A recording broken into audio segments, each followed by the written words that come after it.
they said that they were bracing to accept as many as 200,000 asylum seekers entering Ireland, which for those who don't know, the Republic of Ireland's population is just over 5 million. So 200,000 in a country with a population of that size is astonishing, as you can imagine. And 20% of them no longer identify as being Irish. Why? Because they're not Irish, they're not from Ireland. You know, a visa is a privilege. It's not a right. You have no right to come here if you're a foreigner.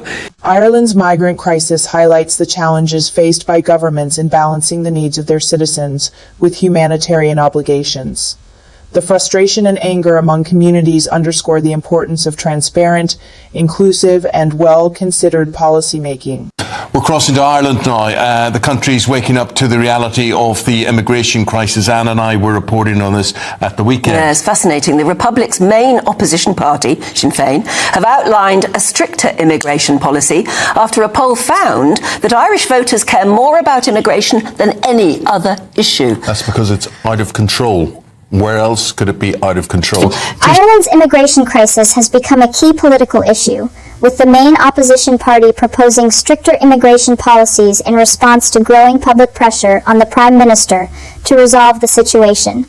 Ireland has seen a significant increase in the number of immigrants arriving, which has put pressure on housing, healthcare, and other public services. Many residents feel the country is struggling to cope with the influx, leading to growing frustration and calls for action. Taoiseach Simon, he's the boss man, he's the Prime Minister. Simon Harris faces increasing pressure to crack down on what is going on. The government has taken various measures to manage the situation, including temporary housing solutions and increased funding for public services. However, many of these measures are considered by many to be insufficient. The Prime Minister has faced criticism for not doing enough to control the situation, with accusations of being unprepared and being reactive rather than proactive. Yeah, several years now, really since the outbreak of the Ukraine war, when our government made a very grandiose commitment to having a no-cap policy when it came to asylum seekers. They said we will take as many as come effectively, and specifically they said that they were bracing to accept as many as 200,000 asylum seekers entering Ireland, which for those who don't know, the Republic of Ireland's population is just over 5 million. So 200,000 in a country with a population of that size is astonishing, as you can imagine. Hosting up to 200,000 asylum seekers in a country with a population of just over 5 million. Wow. Need to reconsider this. A large influx of asylum seekers will put enormous pressure on Ireland's public services, including healthcare, housing, and education, which are already struggling to meet current demand. The country may struggle to provide the necessary infrastructure to support large numbers of newcomers, leading to potential problems with sanitation, transportation, and public safety. With the fact that for many years now, immigration has not been questioned and not been allowed to be questioned in Ireland. You know, in many countries now in Europe or North America, when you try to discuss migration, if you bring up any kind of criticism of the policy, or you say, hey, maybe this has gone too far, you get hit with all the usual labels, the ists and the phobes and the typical slur words that are used to muddy this debate and derail any legitimate conversation about it. And I think in Ireland that has been particularly pernicious. So I feel like the government almost felt obliged to go all in and say, oh, no, we'll take as many people as want to come here. Let's not discuss any kind of reasonable restrictions until it was too late. I mean, we're now facing situations where many citizens feel their concerns are being ignored by politicians who seem disconnected from the realities on the ground. There's a growing view that the government has not consulted or listened to the people sufficiently. A rapid increase in the number of asylum seekers could exacerbate social tensions, leading to potential conflicts and increased xenophobia and anti-immigrant sentiment. The government argues that accepting asylum seekers is a humanitarian obligation and consistent with Ireland's international commitments to assist refugees and displaced people. However, opposition parties criticize the government's handling of the crisis, accusing it of inadequate planning and of imposing policies without adequate public consultation. there's a village in County Tipperary in Ireland where the population of the town is 165 people, and they're talking about moving 280 asylum seekers into the town.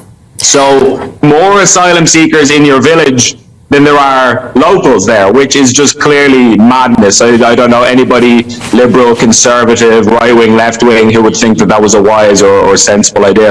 A real-life example is when a village in Ireland had more refugees than residents.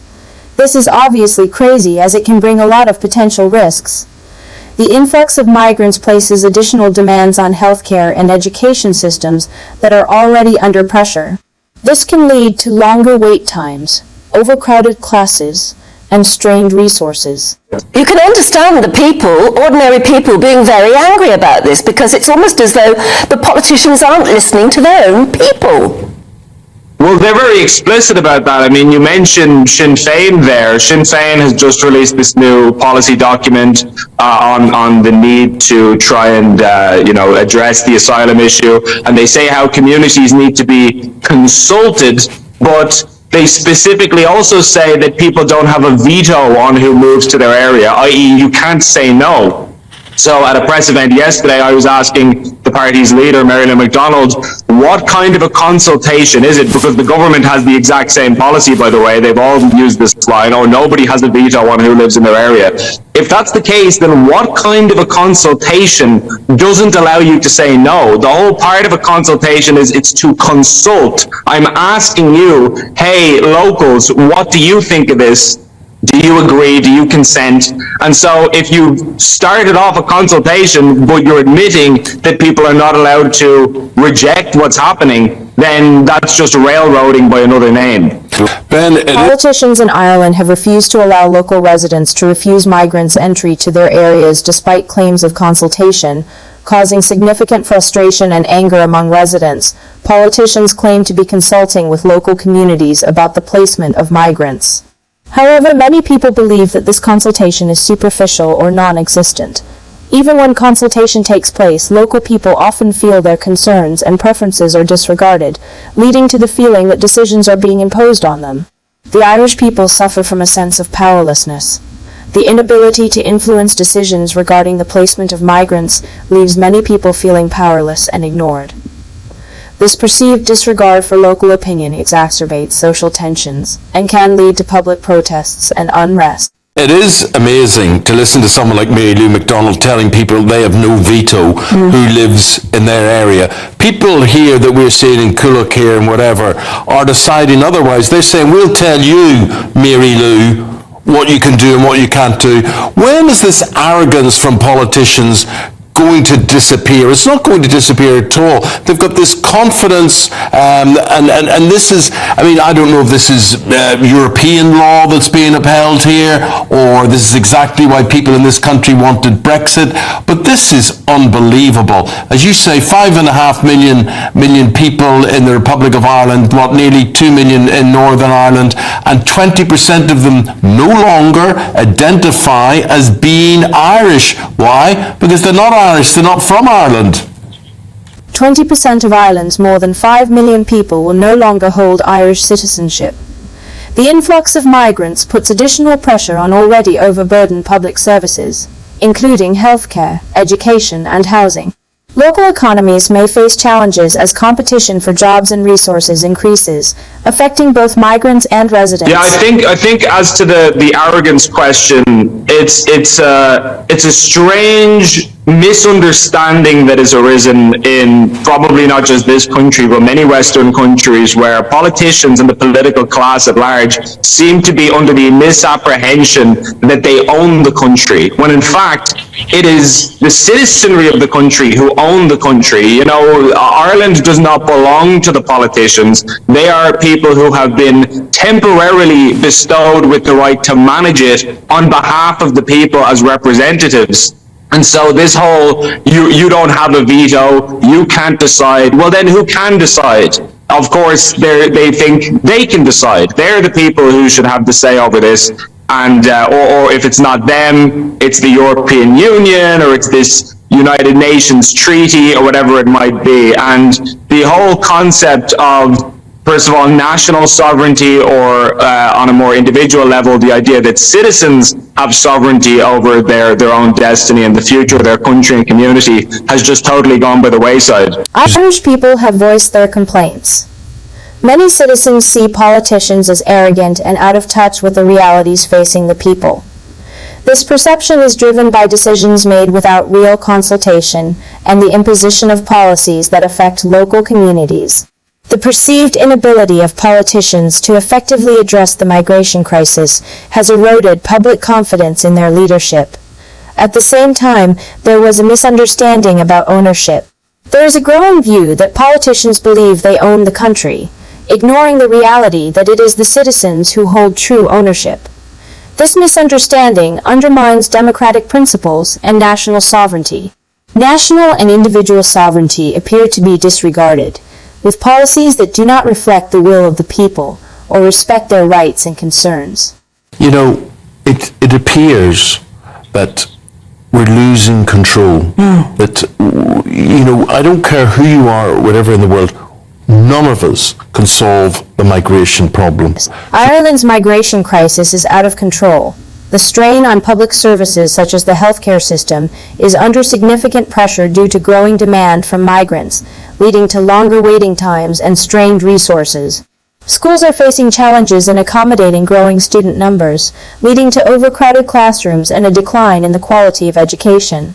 The housing market is in short supply, and the arrival of more migrants is exacerbating the problem, pushing up prices and making affordable housing scarce. It's obvious we just can't control But this. a government's first duty is to look after its own citizens.